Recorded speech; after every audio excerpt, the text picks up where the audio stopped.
다 같이 신약 성경 고린도전서 12장 1절 말씀부터 제가 읽겠습니다. 형제들아, 신령한 것에 대하여는 내가 너희의 알지 못하기를 원치 아니하노니 너희도 알거니와 너희가 이방인으로 있을 때에 말 못하는 우상에게로 끄는 그대로 끌려갔느니라. 그러므로 내가 너희에게 알게 하노니 하나님의 영으로 말하는 자는 누구든지 예수를 저주할 자라 하지 않고 또 성령으로 아니하고는 누구든지 예수를 주시라 할 수 없느니라. 은사는 여러 가지나 성령은 같고 직임은 여러 가지나 주는 같으며 또 역사는 여러 가지나 모든 것을 모든 사람 가운데서 역사하시는 하나님은 같으니 각 사람에게 성령이 나타나심을 주심은 유익하게 하려 하심이니라. 좀 띄어서 22절 읽겠습니다.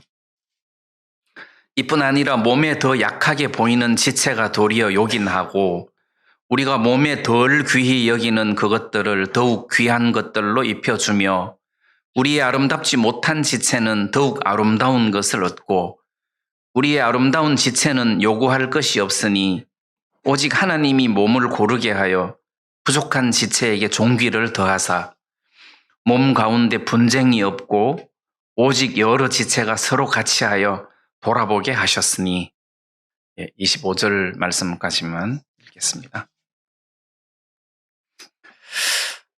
이 12장 1절 말씀에 보면 형제들아, 신령한 것에 대하여 내가 너희의 알지 못하기를 원치 아니하노니 부정이라 강조죠. 분명하게 좀 알았으면 좋겠다. 뭘? 신령한 것에 대해서 확실하게 좀 알았으면 좋겠다. 자, 여기서 이야기하는 신령한 것은 성령님으로 말미암은 은사를 지금 이야기하고 있습니다. 하나님이 교회 가운데 신령한 은사, 성령으로 말미암은 신령한 은사를 주셨는데 이 신령한 것에 대해서 교회가 확실히 좀 알았으면 좋겠다. 자, 그러면서 2절을 빼고 1절 알지 못하기를 원치 아니하노니 3절 그러므로 내가 너희에게 알게 하노니 요렇게 들어가도 되는데 2절을 이상하게 삽입을 시켰단 말이에요. 그래서 2절에 보면 너희도 알거니와 너희가 이방인으로 있을 때에 말 못하는 우상에게로 끄는 그대로 끌려갔느니라. 이 말씀을 왜 집어넣지? 이게 없어도 1절부터 3절로 바로 뛰어넘어도 문맥이 굉장히 매끄러운데 이걸 왜 집어넣냐 하고 제가 한참 생각을 해보다가 이런 생각이 났어요. 여러분들이 구원을 받기 전에 여기서 이제 이방인으로 있을 때에 이 말은 구원받기 전에 이 말이잖아요. 그러니까 여러분들이 구원받기 전에는 말 못하는 우상에게로 말 못하는 우상 그러니까 예를 들어서 부처, 바알상, 아세라상 이런 상은 사람이 만들기는 만들었지만 말을 못한다. 그러니까 무능하다는 뜻이죠. 무능하다. 무기력하고 힘이 없는 그런 존재다. 자, 이거를 반대로 우상은 말 못하는 우상, 무능한 우상이지만 우리에게 성령을 주신 주님은 무능하지 않다는 거죠. 말 못하시는 분이 아니라는 거죠. 이분은 전능하신 분이라는 거예요.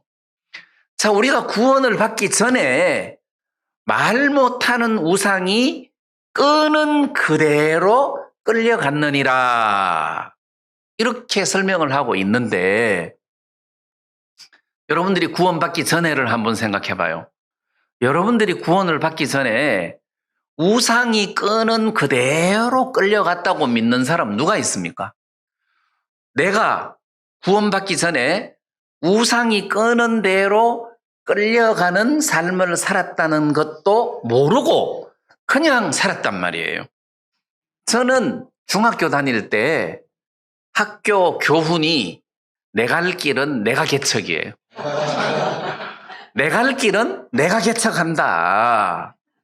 그러니까 내 구원받기 전에 과거의 삶은 내가 사는 거예요. 내가. 그래서 내가 진학하고 싶으면, 과를 선택하고 싶으면 내가 원하는 과를 선택하고, 내가 결정을 하고, 내가 길을 열고, 내가 이렇게 살았지. 근데 나는 내가 하고 싶은 대로 살았는데, 성경은 말 못하는 우상이 끄는 그대로 끌려갔다. 이렇게 말씀을 하고 계신단 말이에요. 그러면 나는 끌려가는지도 모르고 끌려가는 삶을 살았다는 뜻이잖아요. 특히 그 에베소서 말씀에 보면은 에베소서 2장 2절에 그때에 너희가 그 가운데서 행하여 이 세상 풍속을 쫓고 공중의 권세 잡은 자를 따랐으니, 그래 우리가 구원받기 전에는 공중의 권세 잡은 자 마귀를 따라갔다는 거죠. 근데 나는 내가 구원받기 전에 내 하고 싶은 대로 살았지 무슨 내가 마귀를 따라가. 나 마귀 안 따라갔어. 나는 그냥 내 성실함대로 살았어. 나 마귀 안 따라갔어. 이렇게 내가 생각을 하는데 성경은 너 마귀 따라 살았어. 너 우상이 끄는 그대로 끌려가면서 살았어. 이렇게 이야기를 한다는 거예요. 예를 들어서 여러분들이 물이라고 해봐요. 물. 자, 물은 나는 내 편한 대로 살 거야. 내 가고 싶은 대로 갈 거야. 그러면서 물이 낮은 곳으로 흐르는데 사람이 물의 성질을 알고 또랑을 파가지고 하수구를 만들고 또랑으로 하수구로 강으로 바다로 이렇게 딱 끌어가잖아요. 근데 물은 나는 인간이 파놓은 또랑으로 안 가. 그래도 그 낮은 곳으로 흐르는 성질이 결국은 또랑으로 가게 돼 있다는 거예요. 그래서 하수구로 빠져나가게 돼 있단 말이에요. 마찬가지예요. 우리 인간을 마귀가 너무 잘 안다는 거지. 그래서 아이고 나는 내 편한 대로 살 거야. 그렇게 하지만 마귀는 여러분들이 뭘 좋아하는지를 알고 또랑을 파놓기 때문에 나도 모르는 사이에 그 또랑을 따라서 살아왔다는 거예요. 하나님은 그걸 정확하게 보시고 너희들은 구원받기 전에 마귀가 끄는 그대로 끌려가는 삶을 살았다. 지금 이렇게 이야기를 하고 계신다는 거예요. 우리가 이거를 좀 정확하게 알 필요가 있어요. 나는 내 성실함으로 살았다고 생각하지만 하나님은 너는 마귀가 끄는 그대로 끌려가는 삶을 살았어. 양을 이끌어가는 것은 물론 양을 이렇게 몰고 이 언덕을 넘어가지고 저 골짜기로 간다는 것이 쉽지 않아요. 근데 돼지를 방목해서 돼지를 몰고 가는 것은 양을 몰고 가는 것보다 훨씬 더 어렵대요. 근데 어떤 사람이 돼지를 너무 잘 몰고 가는 거라, 도살장으로 쫙 몰고 가는데 너무 쉽게 양을 이끌어 가는 것보다 너무 쉽게 돼지를 도살장으로 쫙 이렇게 몰고 가는데, 그래서 그 돼지 치는 사람에게 어떻게 이렇게 돼지를 잘 몰고 가냐. 그러니까 돼지가 좋아하는 콩을 계속 뿌려준대요. 그러면 돼지가 콩 주워 먹으려고 계속 따라가다가 보니까 돼지 치는 사람이 끄는 대로 끌려가는데 도살장까지 끌려간다는 거죠. 그러면 사람하고 돼지하고 IQ가 차이가 많이 나기 때문에 요놈 돼지를 어떻게 도살장까지 내가 아주 쉽게 끌고 갈 수 있을까? 요놈들은 콩을 좋아하니까 내가 길에다가 콩을 살짝 뿌려주면 이놈들이 나를 따라오겠구나 해서 쫙 끌고 간 거예요. 그럼 돼지는 생각하기를 나는 콩 쫓아갔어. 저놈 쫓아간 거 아니야. 이렇게 한다는 거죠. 근데 전체적으로 보면 저 돼지는 사람에게 속아서 콩 하나 주워 먹으려고 조금 가다가 결국은 도살장까지 가서 망했다는 거예요. 그러면 내가 보는 시각이 맞겠어요? 말씀의 시각이 맞겠어요? 말씀의 시각이 맞다는 거죠. 그럼 지금 구원받지 못한 많은 사람들은 나는 내 성실함대로 산다고 생각하지만 성경은 말 못하는 우상이 끄는 대로 끌려가는 삶을 산다는 거예요. 그래서 저 사람들은 우상이 끄는 대로 끌려간다. 자, 여기서 말하는 우상은 무슨 부처, 바알상, 아세라상 이런 것보다도 오늘 이 시대에 21세기 이 사람들의 우상은 재물 아니겠어요? 재물신. 그래서 하나님과 재물을 겸하여 섬길 수 없다 할 정도로 재물을 섬기니까 결국은 재물이 우상이 될 수 있어요. 그러면 재물을 쫓아가다가 보니까 결국은 나도 모르는 사이에 말 못하는 우상이 끄는 대로 끌려가는 삶을 산다는 거예요. 자, 여기서 우리가 핵심적으로 하나 발견해야 될 단어가 있는데 끌려갔다는 거죠. 내가 간 게 아니에요. 끌려간 거예요. 그럼 여러분들이 구원을 받기 전에 참 열심히 살았다가 아니라 열심히 끌려간 거예요. 끌려간 거예요. 왜? 우리는 피조물이기 때문에 그래요. 피조물이기 때문에 악령이 끄는 대로 끌려갈 수밖에 없었어요. 근데 이제 구원을 받았어요. 그러다가 하나님 은혜로 구원을 받았어요. 하나님이 아버지가 되고 예수님이 나의 주님이 되셨어요. 주인이 되셨단 말이에요. 그러면 아버지가 되셨고 예수님이 주인이 되셨는데 그때부터 이 주인이 내 인생을 끌어가는 삶을 살게 된 거예요.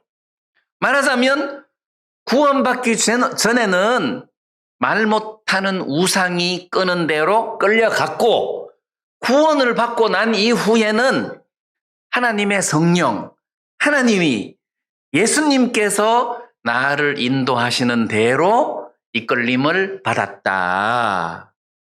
지금 이런 논조로 이야기를 하고 있다는 거예요. 그러면 교회에 은사를 주셨을 때 하나님이 우리들에게 성령을 주시고 성령을 통해서 우리들에게 은사를 주셨을 때 핵심 동력이 나에게 있는 것이 아니라는 거죠. 내가 받고 싶어서 받은 것이 아니라는 거예요. 내가 머리가 좋아서 서울대학교 가고 내가 머리가 좋아서 고대 가고 머리가 나빠가지고 뭐 전문대학 가고 이제 이렇게 내가 결정을 하고 내 능력을 따라서 학교를 결정하고 직장을 결정하듯이 은사도 내가 내 능력으로 은사를 받는 것이 아니라는 거죠. 이거는 절대적인 은혜고 피동이에요. 하나님의 성령이 이렇게 주고 싶은 사람에게 그 은사를 주신 거예요. 자, 그렇다면 강형제님이 큰 은사를 받았다고 해서 야, 강형제님 참 실력 좋다 이렇게 말할 수가 없다는 거예요. 그냥 하나님이 자기 뜻을 따라서 형제에게 합당한 은사를 준 것이기 때문에 은사를 크고 좋은 은사를 받았다고 해서 그게 자기의 자랑이 될 수가 없다는 거예요. 그래서 결국은 우리가 하나 깨달아야 되는 것이 구원을 받고 난 다음에는 내가 열심히 인생을 사는 것처럼 보이지만 결국은 주인 대신 주님이 내 인생을 끌어가고 계신다는 사실을 여러분들이 알아야 되고 그걸 믿어야 되고 그걸 삶 속에서 감지할 수 있어야 돼요. 아, 예수님이 내 인생을 끌고 계시는구나. 주님이 나를 이게 못 본 채 하시고 그냥 던져놓고 막 네가 알아서 살아라. 그렇게 하시지 않는구나. 여러분들이 집에서 고양이나 개를 키울 때도 네가 알아서 살아라 이렇게 안 하잖아요. 고양이는 지능이 낮아서 자기가 스케줄을 잡고 내가 어떻게 행복하게 오늘 하루를 살까 하고 계획을 세우고 좀 편하게 재미있게 하루를 살려고 막 이렇게 하겠지만 주인 손 안에서 벗어날 수는 없는 거잖아요. 주인이 이 고양이를 어떻게 해줄 것인가, 이 개를 어떻게 해줄 것인가를 계획하는 그 틀 안에서 고양이가 인생을 사는 거잖아요.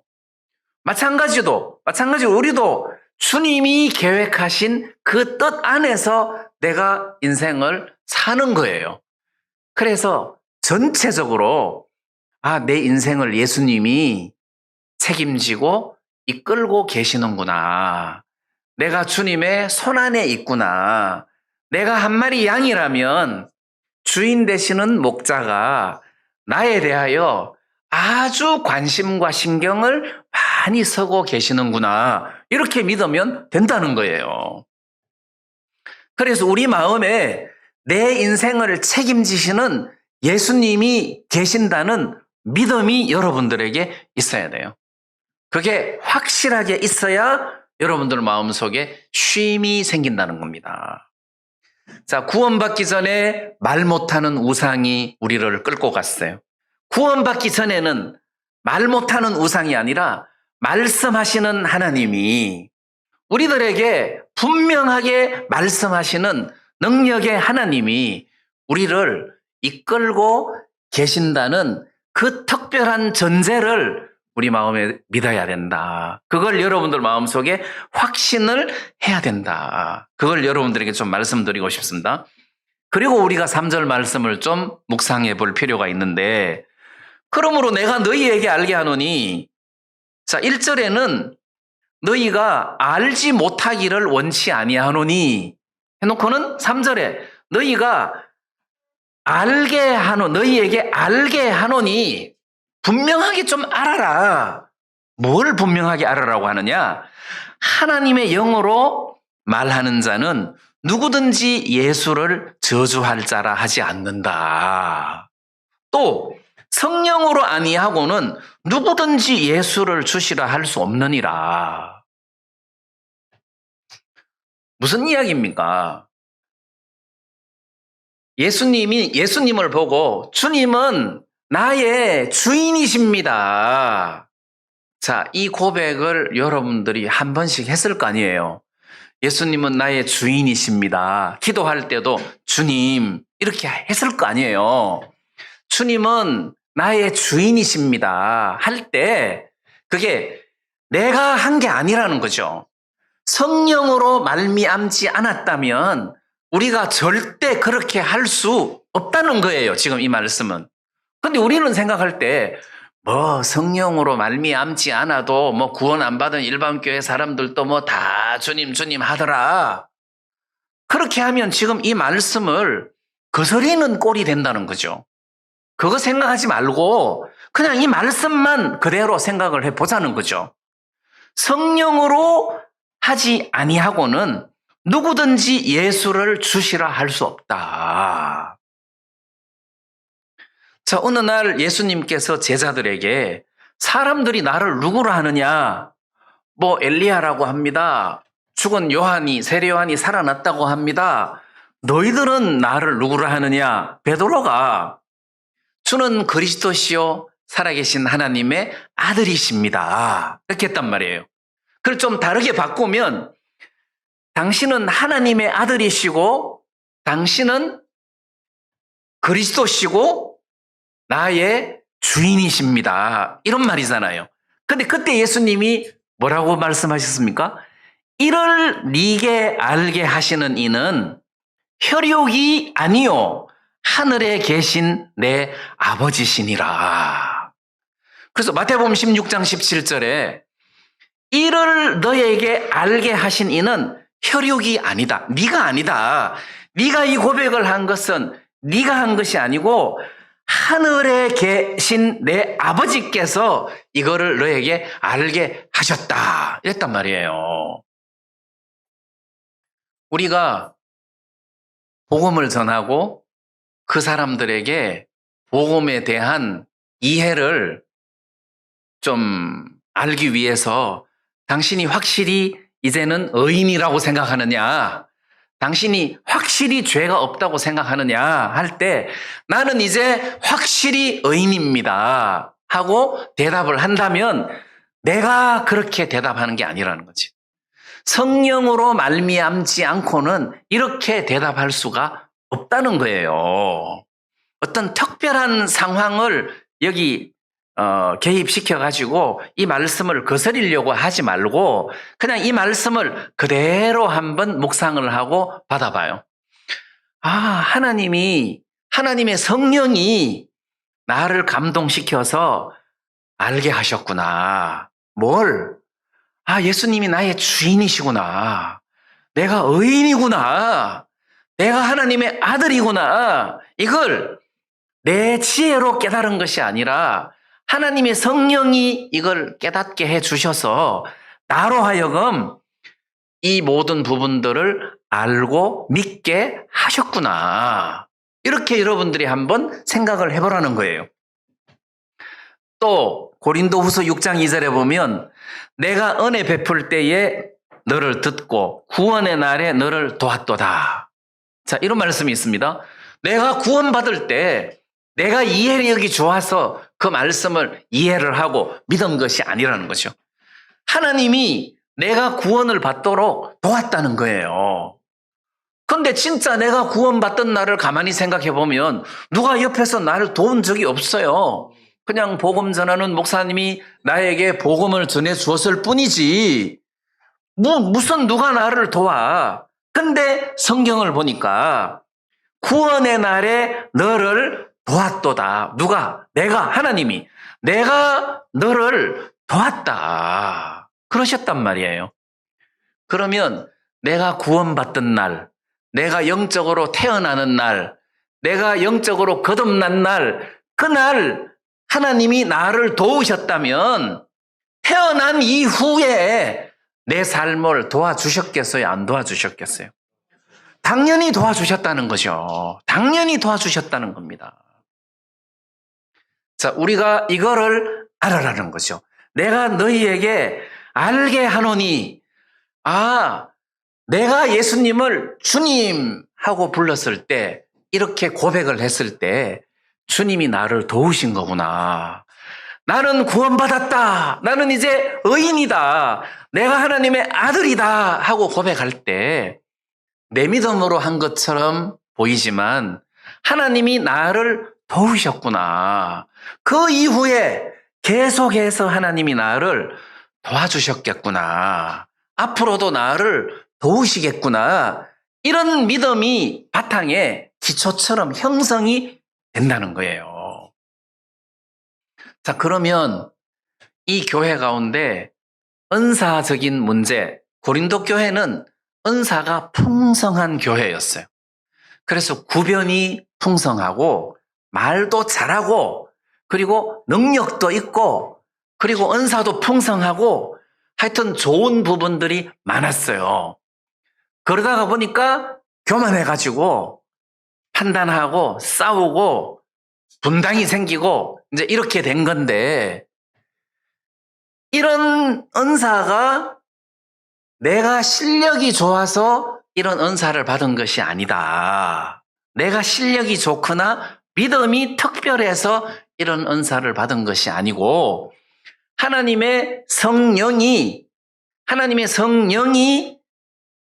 형제들에게 한 사람 한 사람에게 적당한 은사를 주셨다. 적당한 은사를 주셨다.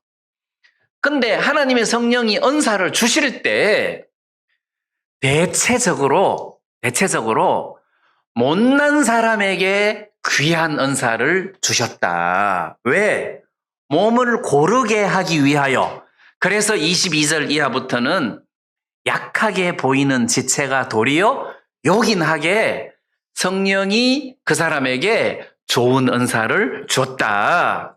24절에 부족한 지체에게 종기를 더하사. 만약에 여러분들이 아주 존귀한 은사를 받았다면 그거는 당신이 부족하기 때문에 몸을 고르게 하고 평균케 하기 위하여 당신에게 존귀한 은사를 주었기 때문에 자랑을 해야 될 일이 아니고 내가 너무 못났기 때문에 하나님이 이런 귀한 은사를 주셨구나. 이렇게 해석을 하고 이렇게 알아라는 거예요. 그러면 고린도 교회 형제 자매들이 귀한 은사를 받아가지고 자기가 굉장히 잘난 사람인 것처럼 착각을 하고 자기를 내세우는 사람들이 많았단 말이에요. 그래서 고린도전서 14장 31절에 보면 바울이 그들을 책망하면서 만일 누구든지 자기를 선지자나 혹 신령한 자로 생각하거든 내가 너희에게 편지한 것이 주의 명령인 줄 알아라. 자, 이 말이 무슨 이야기냐 하면은 나는 하나님으로부터 존귀한 은사를 받았어. 나는 선지자야. 나는 선지자 은사를 받았어. 나는 신령한 자야. 나는 진짜 신령한 자야. 자, 이렇게 생각하는 사람은 그 신령한 신령으로 그 선지자의 믿음으로 내가 지금 말하는 이 편지 글을 읽고 들을 때 저거는 바울의 편지가 아니고 주님의 명령이다라는 사실을 깨닫게 될 것이다. 이런 의미라는 거죠. 그래서 나는 신령하다. 나는 신령한 은사를 받은 사람이다 하는 사람은 자랑하지 마라.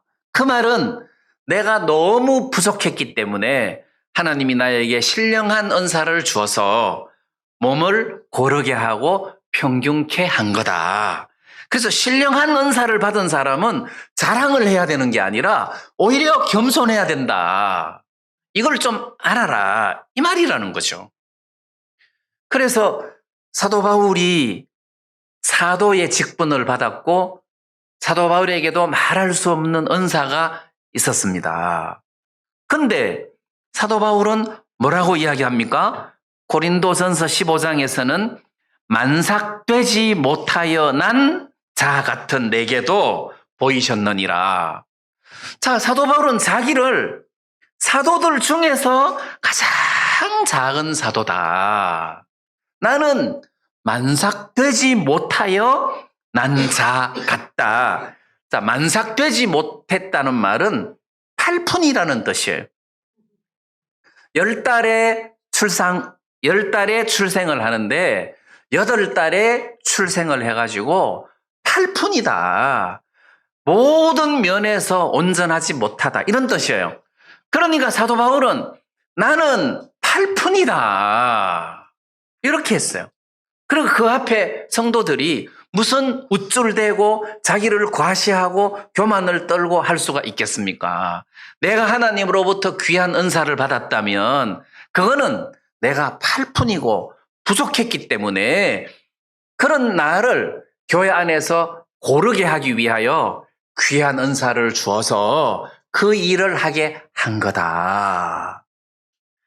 다시 말하면 주체가 예수님이라는 거죠. 성령이라는 거예요. 그래서 12장 4절, 5절, 6절에 보면 4절에 은사는 여러 가지나 성령은 같고 직임은 여러 가지나 자, 은사가 있으니까 직분이 생기는 거잖아요. 그러니까 제가 말씀 전하는 은사가 있으니까 목사라는 직분을 가지게 되는 거예요. 그래서 은사는 여러 가지나 성령은 같고 직임은 여러 가지나 주는 같으며 역사하는 또 그런 직분을 가진 사람에게는 하나님이 능력을 주어서 그 일을 감당할 수 있도록 이게 역사를 주신다면 힘을 주신단 말이에요. 그래서 역사는 여러 가지나 모든 것을 모든 사람 가운데서 역사하시는 하나님은 같으니, 그러니까 은사나 직분이나 능력이나 다 성부와 성자와 성신에 의해서 이게 제공되는 것이고 공급되는 것이고 뒷바라지 되는 거란 말이에요.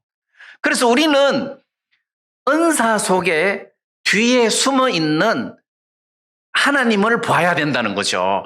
아, 하나님이 이렇게 하시는구나. 이렇게 그거를 봐야 된다는 거죠. 그걸 보는 눈이 정확하게 있어야 된다.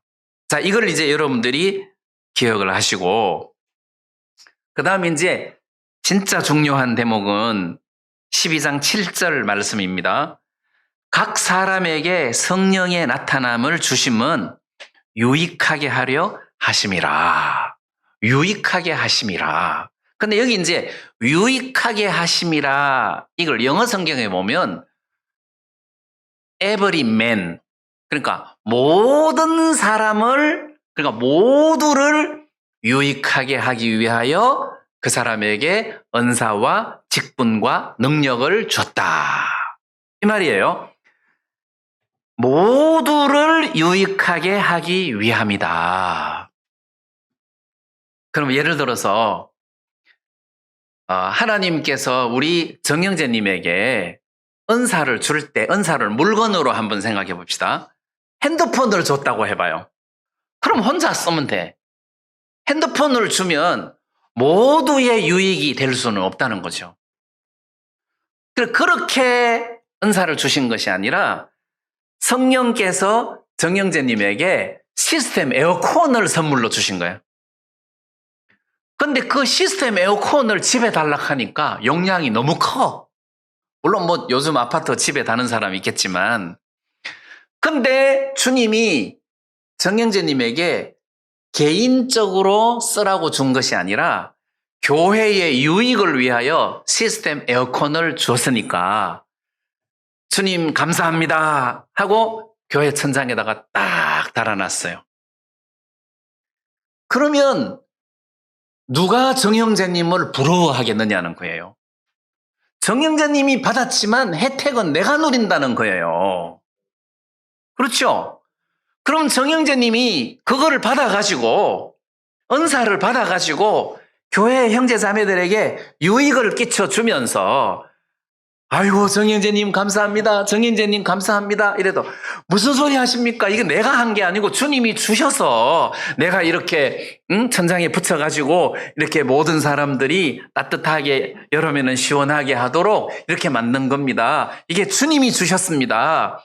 이렇게 할 거니까 한 사람이 높임을 받든지 한 사람이 영광을 받을 수가 없다는 거예요. 또 하나님이 오형제님에게 화레이를 선물로 주셨어. 저 뒤에 히타 화레이를 주었어. 저걸 집에 갖다 놓고 있겠습니까? 거실에 갖다 놓으면 그 앞에 아무도 앉을 수가 없어요. 저거는 교회용으로 쓰기에 딱 좋은 물건이잖아요. 화레이를 주셨어. 그래서 어느 날 교회 와보니까 겨울인데 막 저 뜨끈뜨끈한 화레이 난로가 교회를 막 훈훈하게, 이걸 누가 사갖고 왔어? 오영재님이 갖고 왔어요. 아이고, 오영재님이 이걸, 그게 아니라 주님이 나에게 주셨습니다. 그러면, 와, 오영재는 좋겠다. 화레이도 선물을 받고, 그렇게 우리가 부러워하지 않는다는 거예요. 왜? 오영재님이 받은 선물로 내가 겨울을 따뜻하게 날 수 있으니까. 맞죠? 그러니까 모두의 유익을 위하여 하나님께서 은사를 주셨다. 이 은사라는 말은 험정역에서는 영적 선물인데, 원래 이 은사의 의미를 이렇게 쭉 풀면 하나님께서 은혜로 우리들에게 내려주신 하사품이다. 하나님이 우리들에게 내려주신 하사품이다. 교회에. 그래서 한 개인의 영광과 편리를 위해서 은사를, 하사품을 주신 것이 아니라 교회를 위해서 하사품을 준 거다. 그래서 이 교회 안에 많은 은사가 있는데 그 은사를 통해서 많은 형제 자매들이 유익을 누리게 된다는 거예요. 자, 그렇다면 이 교회 가운데 여러 은사를 가진 사람들이 있습니다. 근데 그 은사를 가진 사람들을 통해서 우리는 많은 유익을 공유하고 혜택을 받고 하나님의 은혜를 입게 된다는 거죠. 그래서 이 은사 종류는 많아요. 성령으로 말미암아 지혜의 말씀을, 지식의 말씀을, 또는 믿음, 이 은사 중에 믿음도 들어 있습니다. 하나님이 특별히 그 사람에게 믿음을 더 줬어요. 믿음도 은사 중에 들어있고 어떤 사람에게는 병 고치는 은사를 줬어요. 그 다음 이 성경에 나타난 많은 은사 중에 오늘날 우리 교회에 하나님이 주신 은사를 특별히 살펴보려고 하니까 이게 초대교회하고 우리하고 좀 잘 안 맞아요. 근데 로마서를 보면, 로마서 12장에 보면 섬기는 자는 섬기는 일로. 자, 로마서 12장에도 은사 종류가 많이 나옵니다. 그래서 그 바울의 서신서를 통틀어서 은사 종류를 헤아려 보면 한 20가지 정도 돼요. 그럼 거기에 섬기는 것도 은사예요. 섬기는 자는 섬기는 일로, 권위하는 자는 권위하는 일로. 이 권위한다는 말은 위로한다, 이렇게 권한다. 권하는 자는 일반 교회 권사가 여기서 나왔어요. 권위하는, 이렇게 사람들을 권면하고 돌보고 위로하고 이런. 그래서 권위하는 자는 권위하는 일로 교회를 섬긴다는 거죠. 그 다음에 구제하는 자는 성실함으로 은사를 받아가지고 다른 사람을 구제하고 교회를 섬긴다는 거예요. 그래서 로마서 12장에 섬기는 일을 은사로 받은 사람은 섬기는 일로 교회 안에서 봉사를 하는 거예요. 자, 그러면 오늘 이 교회 안에 영상 선교를 위해서 이렇게 섬기는 일을 하잖아요. 그래서 저는 우리 강형제님 영상 선교를 하는 저것도 은사다. 하나님이 주신 은사다. 그래서 이걸로 복음을 섬기고 교회를 섬긴다. 또 음향 선교를 맡은 오형제님이 음향으로 하나님을 섬기고 교회를 섬긴다 할 때 우리는 이거 강형제님 참 좋겠다. 저런 훌륭한 은사를 받아가지고 이렇게 우리는 생각 안 한다는 거죠. 저런 은사를 받아서 형제님은 늦게까지 집에도 못 가고 수고하고 고생은 하고 혜택은 우리가 받으니까 굳이 훌륭한 은사를 받았다고 해서 그를 특별히 부러워하거나 또는 훌륭한 은사를 받았다고 해서 자기를 과시하거나 그렇게 할 필요가 교회 안에서 전혀 없다는 거예요. 또 교회 안에서 자매님들이 음식을 만들어 가지고 이렇게 성도들을 먹게 하고 배부르게 하고 하는 이런 음식 만들고 하는 이런 것도 결국은 섬기는 일이잖아요. 이것도 은사예요. 자, 그러면 교회 안에 이런 많은 은사들이 있는데 하나님이 이 교회를 위하여 한 사람 한 사람에게 그것을 주셨다는 거잖아요. 주셨다. 그럼 예를 들어서 저는 말씀을 전하는 은사를 하나님으로부터 받았다. 선물로 받았다. 그래서 목사의 직분을 받았다. 그래서 말씀을 준비하고 일요일 날 여러분들에게 이렇게 말씀을 전하고 또 여러분들은 듣고 분별하고 이제 이렇게 은혜로운 시간을 갖는데 나는 내가 이런 일을 하면서 내가 참 수고한다.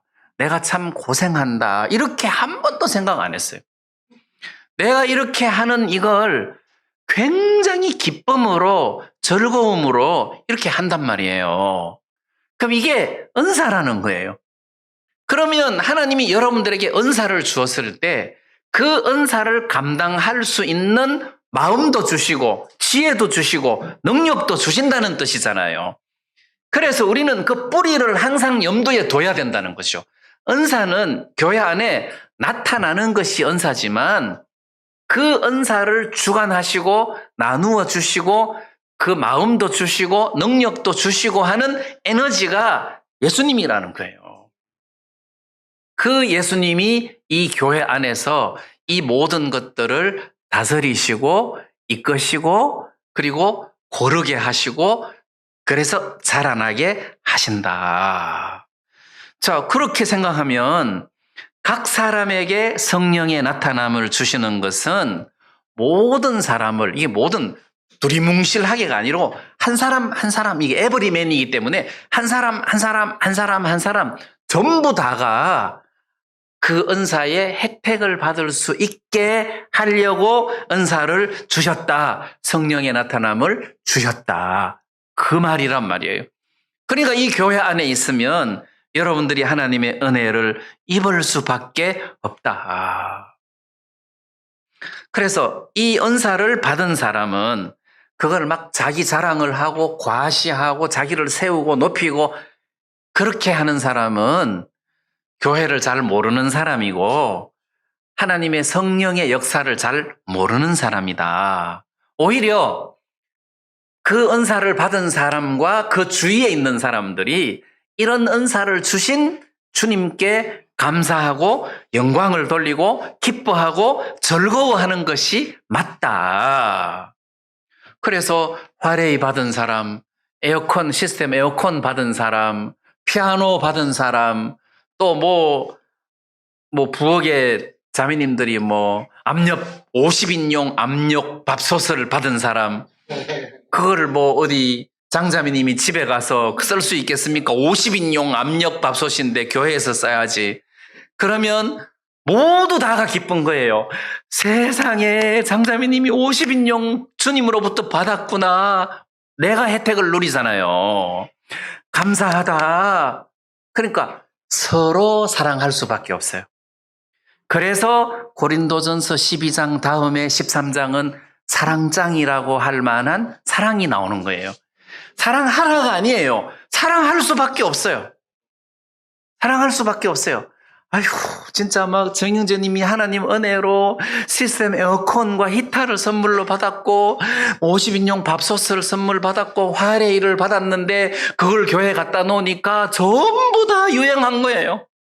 아, 진짜 우리 정영재님 덕분에 우리가 이런 은혜를 누리고 자매님 덕분에 이런 은혜를 누리고 오영재님 덕분에 이런 은혜를 누리고 참 감사하다. 이렇게 서로 사랑할 수밖에 없는 상황이라는 거예요.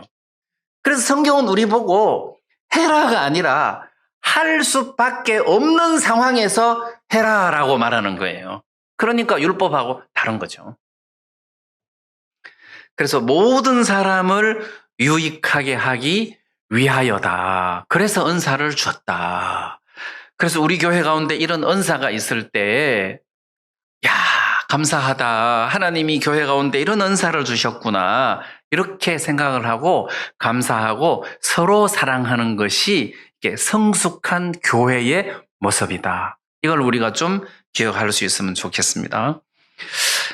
저는 20절 말씀, 아까 본문으로는 안 읽었지만 20절 말씀에 보면 이제 지체는 많으나 몸은 하나라. 자, 이렇게 이야기했습니다. 우리가 교회를 알려면 머리와 몸을 알아야 되잖아요. 이게 우리 사람의 모습인데 교회는 머리 대신 예수님과 그의 몸, 그의 도구되는 교회로 이렇게 두 단락으로 되어 있단 말입니다. 머리이신 예수님, 그 다음에 몸.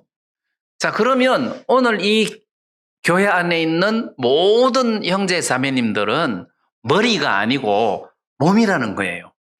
근데 이 몸에는 많은 지체가 있다는 거죠. 그래서 지체는 많으나 몸은 하나다.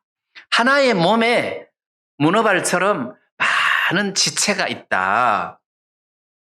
그래서 많은 지체, 많은 은사, 결국 하나의 몸이다 해서 이게 하나라는 이 하나의 몸이라는 것에다가 초점을 둬야 됩니다. 제가 이 말씀을 왜 드리느냐 하면 그러면 목사는 지체예요, 머리예요? 지체라는, 목사도 지체라는 거예요. 그래서 우리가 그 강도 만난 자 비유에 주막 주인, 강도 만난 자가 있는데 강도 만난 자를 사마리아 사람이 주막으로 데리고 가서 주막 주인에게 2데나리온을 주면서 이 사람을 잘 돌보아 주라. 부비가 더 들면 내가 돌아올 때에 그걸 다시 주겠다 하고 주막 주인에게 강도 만난 자를 맡겼단 말이에요. 그럼 이 주막 주인이 누구냐? 이건 예수님이 성령에게 부탁을 하셨으니 주막 주인은 하나님의 성령이지, 우리에게 은사를 나누어 주신 성령이지 주막 주인이 목사님은 아니라는 거예요. 주막 주인을 목사님으로 해석하면 안 돼요. 목사님도 강도 만난 자예요. 저도 강도 만난 자예요. 저도 주막 주인에게 은혜를 입어야 되고 치료를 받아야 되고 주막 주인에게 다스림을 받아야 돼요. 이게 스펄전이든 D.L. 무디든 전부 다 지체고 강도 만난 사람이에요. 주막 주인은 성령이라 말입니다. 자, 그래서 우리는 지체다. 서로 지체다. 서로 지체다. 이걸 염두에 두어야 할 필요가 있습니다. 12장 25절 말씀에 보면 몸 가운데 분쟁이 없고 오직 여러 지체가 서로 같이 하여 돌아보게 하셨으니 했으니까 이 서로라는 말은 수직이 아닙니다. 서로라는 말은 수평적인 관계입니다. 수평적인 관계. 자, 그렇다면 오늘날 많은 교회에서 목사 다음에 장로, 장로 다음에 집사, 집사 다음에 평신도, 이 계급은 초대교회 때 이거 없었어요. 근데 언제부턴가 교회가 타락하면서 이 구도가, 계급 구도가 생겼는데 원래 이거는 절대 이런 것이 아니에요. 절대 이런 것이 아니에요. 이거는 마치 은사의 계급이 계급화가 된 것과 마찬가지인데 그 섬기는 은사, 권면하는 은사, 무슨 지혜의 말씀의 은사, 지식의 말씀의 은사, 어느 것이 높으냐 하고 서열대로 이렇게 줄 세워라고 하면 그건 말이 안 된다는 거죠. 그건 말이 안 된다. 자, 그렇기 때문에 서로 같이 하여 돌아보게 했다. 여기서 우리는 교회 안에 은사의 다양성을 인정해야 된다는 거죠. 교회는 한 몸이지만 은사는 다양하다. 다양하다. 그 다양한 은사를 인정 안 하면은 교회로서의 기능을 망치고 상실하기가 쉽고 이게 건전한 교회를 형성하기가 어렵다는 거예요. 그래서 서로 같이 하여 돌아보게 하는 것이 맞다. 제가 이 부분에 대해서 이제 좀 해석이 안 되는 대목이 있었어요. 그게 뭐냐 하면 시편 133편이었는데 133편의 머리에 있는 보배로운 기름이 수염 곧 아론의 수염에 흘러서 그 옷깃까지 내림 같고, 그래, 수염, 기름, 보배로운 기름. 자, 아론이라는 대제사장에게 대제사장 취임식 때 기름을 붓잖아요. 근데 기름을 부으면 그 제사장의 머리에 부은 기름이 수염을 타고 이렇게 서서히 흘러내려가지고 옷 가장자리까지 쫙 흘러내린단 말이에요. 그래서 내가 이 말씀을 읽을 때, 그래, 목사님이 믿음으로 먼저 이렇게 기름 부음을 받아서 그 받은 은혜를 이렇게 수염을 타고 그 다음 장로님들한테 또 집사님들한테 이렇게 구역장들한테 이렇게 해서 평신도한테 이게 올라가는 게 맞지. 그럼 이거는 어떻게 해석할 건데? 그래서 내가 너무 그동안 갇혀 있었구나. 너무 갇혀 있었구나. 이 생각이 들었어요. 근데 이거를 그렇게 해석하면은 교회적인 해석이 안 된다는 거지. 그럼 이게 무슨 의미냐 하면 예수님으로부터 예수님에게 있었던 보배로운 기름이 12사도에게 흘러서 그 밑에 있는 속사도에게 그 밑에 있는 제자들에게 흘러가지고 그리고 그 은혜가 스펄전에게 흘러서 또 그 은혜가 뭐 놀만 그랍 그 은혜가 뭐 길기수 선교사 그 은혜가 또 계속 이렇게 흘러서 오늘 우리까지 왔다. 그러니까 전체 교회를 연상을 두면 이게 해석이 되는 거예요. 아, 예수님에게 있었던 기름이 사도들에게 흘러왔고 사도들에게 흘러갔던 기름이 그 밑에 속사도들에게 흘러가서 그 사도들에게 있었던 은혜가 또 그 제자들에게 흘러와서 오늘 우리에게까지 전달됐다. 이게 교회라는 거죠. 한 교회로 해석을 해가지고 거기다가 계급화 시켜버리면 그러면 안 돼요. 그러면 이게 이단이 되기가 쉬워요. 자, 그게 아니다. 그래서 우리는 몸이다. 우리는 지체인데 이게 연합돼서 하나의 몸을 형성한 것이다. 머리는 오직 예수님이시다. 예수님에게 있었던 보배로운 기름이 흘러 오늘 교회 시대를 통해서 우리에게까지 전달됐다. 우리도 이 보배로운 기름을 흘러 받은 교회 지체다. 이렇게 생각을 할 때 폭이 넓어지는 거예요. 어떻게 넓어지냐? 하나님, 사도 요한 같은 그런 사도를 우리들에게 허락해 주셔서 너무 감사합니다. 또 그런 사도 요한 같은 사람들을 우리들에게 허락해 주셔서 요한 계시록을 쓰게 하시고 그 앞으로 되어질 신비한 일들을 보여주셔서 우리들에게 그 모든 계시를 밝히 알도록 해주신 은혜에 대해서 감사드립니다. 이렇게 할 수 있다는 거예요. 그 은사가 우리한테도 감사의 조건이 된다는 거죠. 그 사람은 그 사람이고 우리는 우리고 이게 아니라는 거죠. 교회라는 것은 그때부터 시작해서 지금까지 다 포함된 것이기 때문에 아, 하나님께서 이 교회 안에 이런 특별한 은혜를 주셨구나.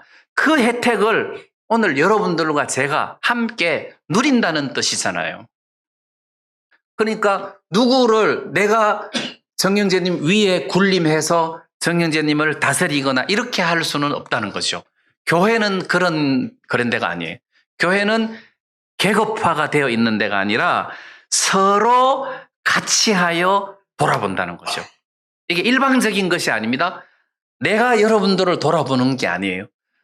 내가 여러분들을 돌아보고 여러분들은 나를 돌아보고 서로 같이 하여 돌아보는 것이 교회다. 그래서 은사를 한 사람에게 몰빵한 적은 없어요. 그렇게는 하나님이 교회 안에 절대 그렇게 하지 않으셨어요. 그래서 사도 요한의 색깔이 다르고 사도 바울의 색깔이 다르고 베드로 색깔이 다르고 다 다르잖아요. 그래서 여러 색깔을 모아서 무지개 색깔을 만들듯이 이 교회 안에 여러 다양한 은사들을 주었어요. 한 사람에게 몰빵해 준 적은 없어요. 그러기 때문에 한 사람이 존귀함을 받는 것이 아니라 서로 존귀함을 받고 서로 귀하게 여김을 받는 것이 정상이라는 거죠. 자, 그래서 저는 이 교회 안에 많은 지체가 있는데 이 많은 지체를 우리 주님께서 하나도 빠트림 없이 정상적으로 잘 자라게 하기 위해서 합당한 사람들에게 은사를 주어서 그 은사로 하여금 이렇게 교회가 이렇게 온전하게 잘 자라도록 했다. 그래서 어떤 구원받은 사람이라고 해도 그 사람을 절대 업신 여겨서는 안 된다. 그래서 그 이솝우화에 이런 이야기 있잖아요. 여우 한 마리가 사냥꾼에게 쫓겨서 도망가다가 조만한 굴을 만나가지고 그 굴 속으로 들어갔어요. 그래서 굴 속에서 숨을 돌리고 있으면서 생각을 하다가 보니까 야, 귀가 보배다, 귀가 보배라. 귀가 부스럭 소리를 못 들었으면 어떻게 내가 오늘 잡혔지? 아니, 그리고 귀가 부스럭 소리를 들었어도 눈이 사냥꾼이다 하는 것을 못 봤으면 내가 어떻게 도망갔겠냐. 그리고 숨이 가쁜데 입이 코가 막 숨을 안 쉬었으면 어떻게 여기까지 숨 막혀 죽지.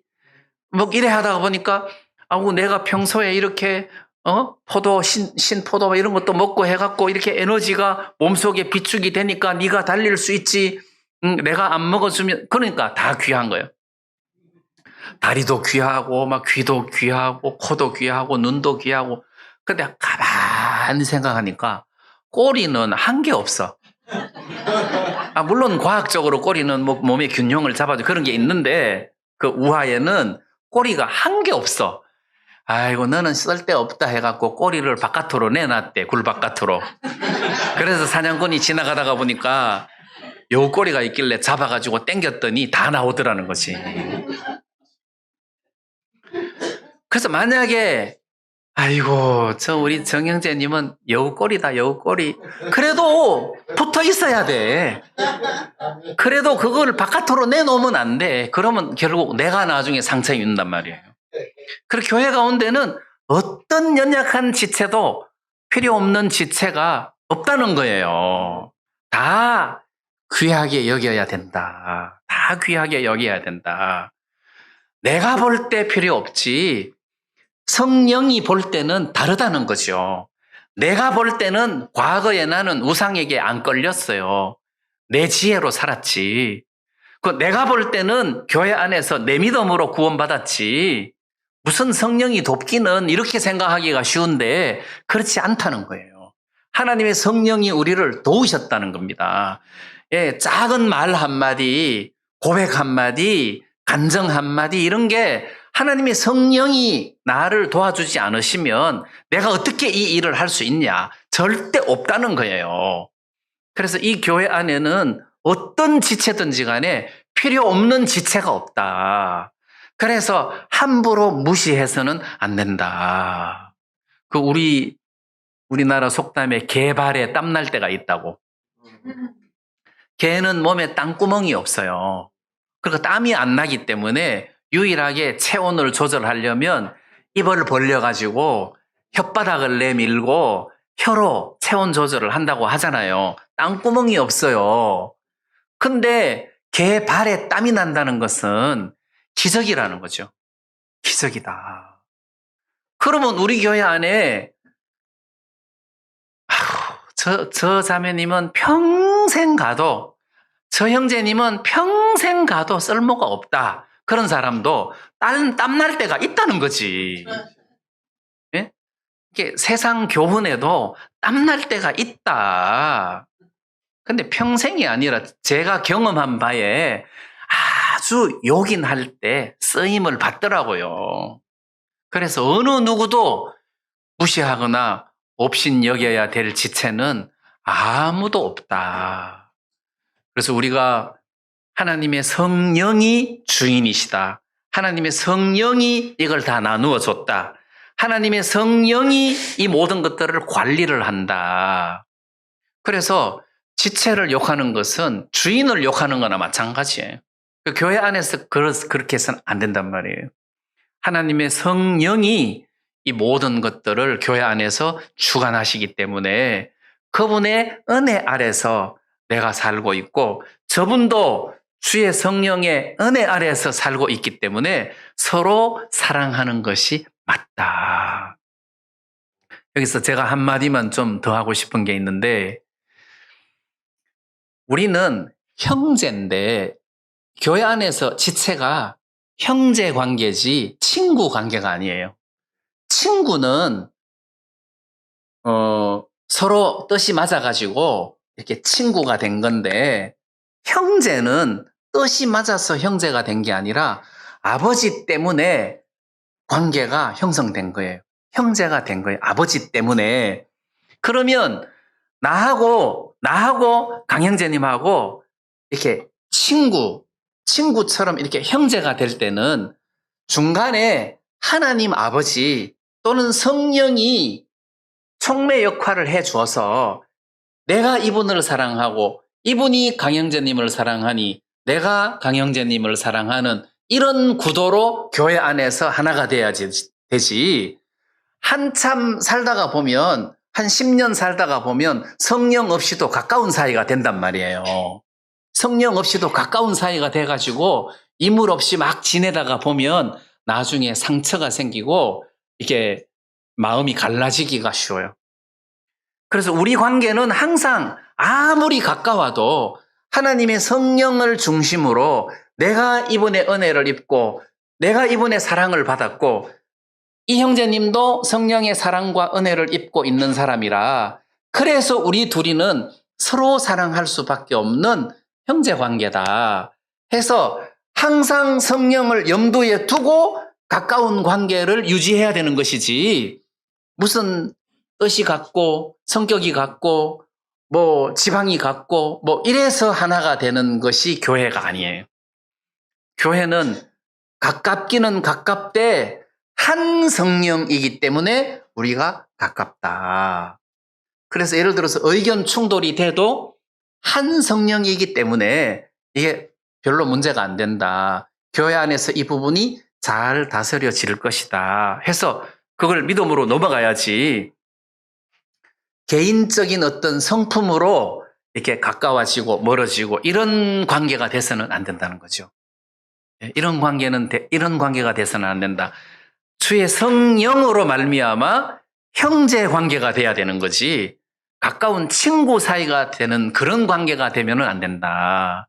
물론 가깝다는 것을 설명하기 위해서 친구라는 표현도 쓰지만 저는 친구 이상으로 하나님의 성령이 중간에 어떤 촉매 역할을 해 주어서 우리로 하여금 어떤 상황에서도 갈라지지 않도록 해주는 그런 어떤 성령님의 그 능력 아래서 우리가 사랑하는 사이고 가까운 사이다. 이게 교회다. 이런 것을 여러분들에게 좀 말씀드리고 싶었습니다. 네, 우리 말씀 여기까지 드리겠습니다. 네, 우리 다 같이 찬송 한 장 부르겠습니다.